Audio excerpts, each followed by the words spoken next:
How you doing? This is Sam Tolley. I want to talk a little bit about how the media and the Democratic Party are in collusion. And it should be obvious for everyone to see. And I'm not just, when I say the media, I'm talking about like the music industry, the news, the movies, all of these folks, all these so-called celebrities. They're in collusion. And the fact that many of us do not take the time to think things through, we find ourselves victims of that collusion. We find ourselves the subject of their propaganda. And too many of us just accept what they say as gospel. We don't take the time to think it through, or to look at the evidence, or to even examine the history. For an example, right now, we have a president who they are completely vilifying. They say he's a racist, a segregationist, a white supremacist. He's every evil thing they can say. All of them, the news media, you'll watch TV shows and they're slanted. You'll watch all kinds of propaganda pitted against him. Now, in fairness, all presidents have been attacked, and that's fair game. And Republican presidents are really attacked. I mean, George W. Bush was the incarnation of Satan before Donald Trump. But the Democratic presidents, they all get a break. They get a big break, and they're never viciously attacked by the media. For example, this Russian collusion thing. Ever since Donald Trump has been president, they've accused him of colluding with the Russians. But they haven't produced any evidence.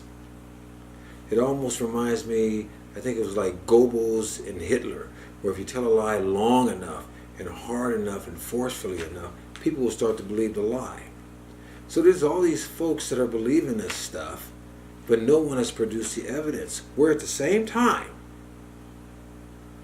we all know that our ambassador from Libya was killed in Benghazi. And Hillary Clinton and President Obama told the American people it was because of a video. At the same time, when Hillary said that it was a video, she had already told the Egyptian president that it wasn't. It was a flat-out lie to the American people, but the media don't hold them accountable to it. The media hasn't said anything. The media has let them slide.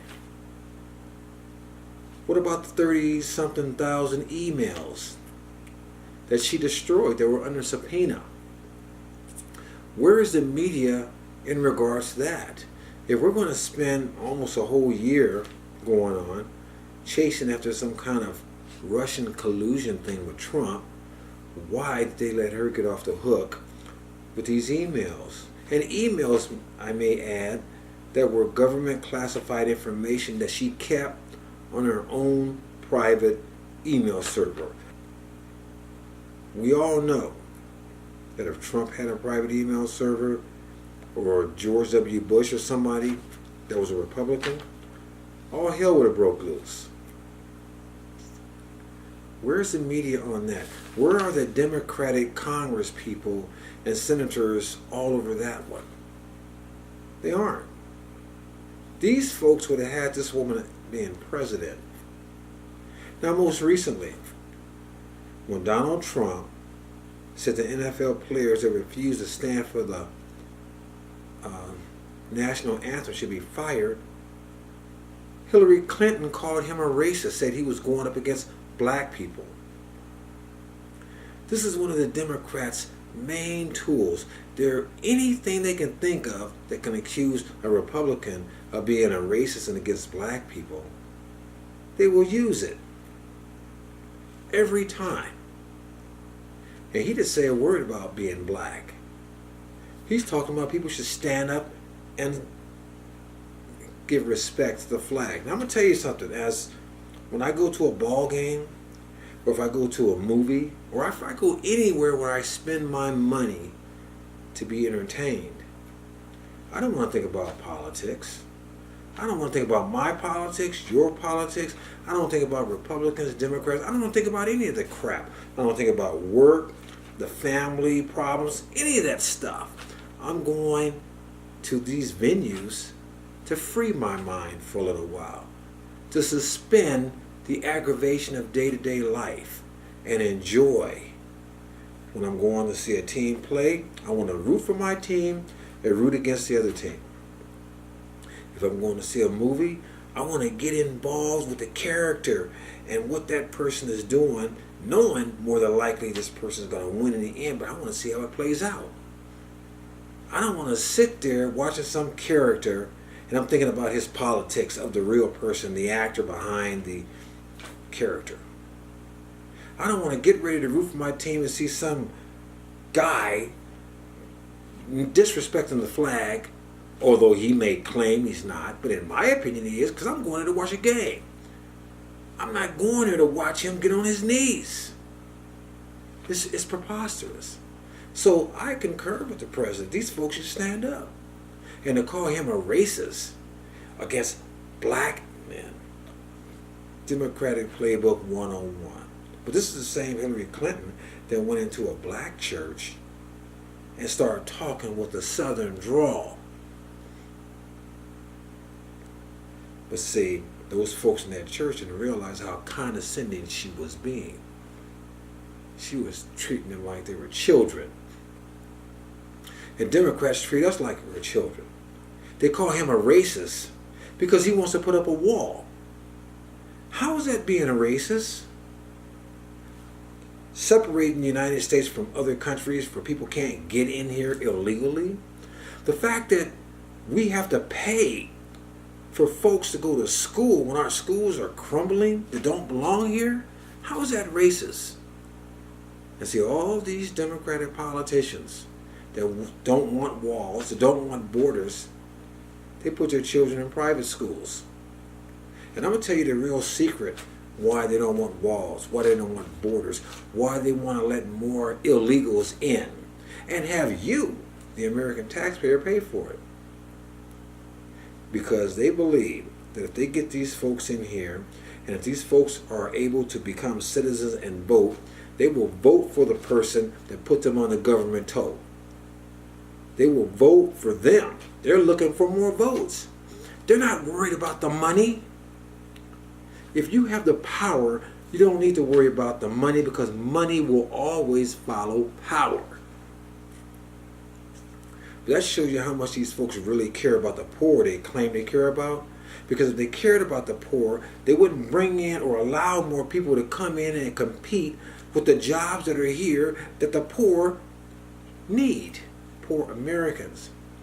I drive up and down the streets of LA all the time and I'm seeing Americans living in tents on the sidewalk.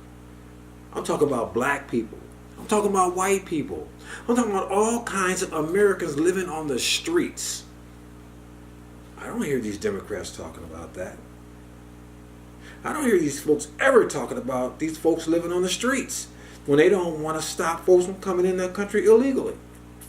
I never hear the media talking about them when they're calling the president a racist because he wants to put up a wall. When he wants to reduce taxes. And the first thing to come out their mouth, when you talk about reducing taxes, oh, you're going to benefit the rich. Well, first of all, poor people don't create jobs. Rich people do. And if rich people create jobs, then there's more jobs available for Americans. That is, if the Americans don't have to compete with other folks that don't belong here for the jobs. And besides that, they're talking about middle class tax rate. I'm middle class. Folks that work every day and pay these taxes, they don't want to pay everything. If people have more of their own money to spend, then they could put more money in this economy. That's just common sense. Then they say he's sexist. You know, it's funny because during the election, right around the time, I believe, when Trump and Clinton were debating, they brought out that tape from NBC of him talking about maybe grabbing a woman's private parts. NBC. NBC, the station that ran his program, The Apprentice. Now, I believe he was on there from 2004 to 2015. He was doing this show. What do you call that thing? You know, what we call this reality TV. I never watched it. I don't watch any reality TV. But I knew that Donald Trump was a billionaire. I knew that he had a lot of money. I knew that he had his ups and his downs. But I knew that he was very successful. And apparently NBC thought it was a good idea because they made him a show. Isn't it strange that a man could be on TV from 2004 to 2015, that he was in the public light many years before that, and he was never accused of being a racist or a white supremacist by anyone, ever? But as soon as he put that R in front of his name, Republican, he was the devil incarnate. And the closer he became to the White House, or the closer he came to the White House, the more evil and racist he became. And when he got in the White House, he was Satan himself. He was a spawn of Hitler. But previously the man wasn't. Why is that?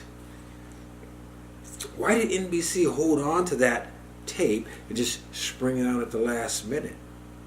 And the funny thing about it is, him, like many men, have said a bunch of crude things amongst themselves. But Bill didn't talk about grabbing it, or maybe Bill did talk about grabbing it. But according to Kathleen Wiley and Juanita Broderick, he did more than that. Bill Clinton, he was accused of raping women. And the media gave him a pass. Women's Lib gave him a pass. All kinds of people gave him a pass. Hillary Clinton apparently gave him a pass. So if the media was consistent, if Democrats were consistent, they would have kicked Bill to the curb a long time ago. But they never did. See, it's all about, if you're not a Democrat, you're the enemy. If Donald Trump would have ran for president as a Democrat, they'd have loved him. They would have loved him. But they don't love him, they hate him because he's against them. And by the way, many Republicans hate him too, because he's not a member of the old boys, old girls club. See, the Democrats, they want to control everything. Many of these Republicans, they just want to stay in power. Whether they're on top or not, as long as they're in the old boys, the old girls club, they're happy. That's why we have rhinos like John McCain that will swear up and down he's against Obamacare, but then he protects it. We have people like the Mitch that runs the Senate, swear up and down he's going to do this, he's going to do that, and they do nothing. Because a lot of these folks really just want big government. They really don't care about the small person. They don't care about the middle class. As long as they can control and have the power, they're happy. That's why we don't have a fence yet. And when somebody like Trump comes in, somebody that they cannot control, somebody that may actually put up a wall, somebody that may actually get taxes reduced, somebody that may actually really intend to get rid of that Obamacare law that everybody raved about, that law that was going to make a family of four not have to spend more than $2,500 a year, that was going to make it affordable, instead of people having a $6,000 deductible. Well, he is a problem because he's not part of the club. The media is part of the club. To a lesser degree, the Republican establishment is part of the club. and the Democrats run the club. And as long as they can keep having people believe that he's a racist, that anybody that with the R is a racist, that anyone that's not part of their club is a racist, or in my case they might say Uncle Tom, but then those people are a problem. But if you open your eyes and your mind, and if you really pay attention, you can see where folks is coming from. You have to put up with this crap anymore from any of them. So, like I said, if Donald Trump was a racist, if he was a white supremacist, and he's been on TV since 2004, and he was in the limelight many years before that, I mean, come on.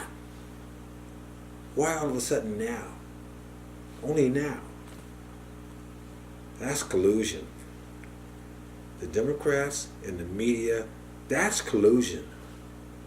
While they're swimming around looking for this Russian thing. If there was really, really a firm ground to stand on, they would be on it. They have nothing but lies and deception. As long as they can keep the American people believing the lies and deception, they're happy. I say, wake up, cut the crap, and let's move forward. And yes, let's make America great again. But the only way we're going to get that, and all of us as a people, is to stop letting them divide us. We need to stand united. We need to do what's right for all folks. And as far as the poor is concerned, we need to get Americans off the street and in the jobs and in the houses. I can't concern myself about folks that aren't Americans when Americans are living on the street. Why should you? I would ask that to my congressperson or my senator. Why do you want me to take care of somebody that doesn't belong here when Americans are living on the street? That doesn't make any sense to me. Can you explain it to me?